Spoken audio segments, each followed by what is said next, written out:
নকলাবাসী কি প্রস্তুত আছে? নকলাবাসী কি দাঁড়িপাল্লাকে বিজয়ের জন্য প্রস্তুত আছে? নকলাবাসী কি শহীদ কামরুজ্জামানের রক্তের বদলা নেওয়ার জন্য প্রস্তুত আছে?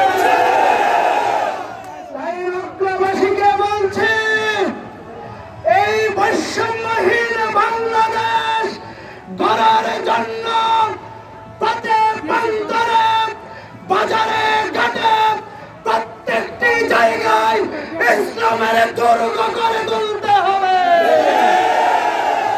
তার পাশাপাশি অন্তর্বর্তীকালীন সরকারকে বলে দিতে চাই, আপনারা নির্বাচনের রুটম্যাপ ঘোষণা করেন, সেই দাবি আমরাও জানাই, কিন্তু সংস্কারের আগে কোন নির্বাচন হবে না। জুলাই সনদ ঘোষণাপত্র ঘোষণা করার আগে কোন নির্বাচন হবে না।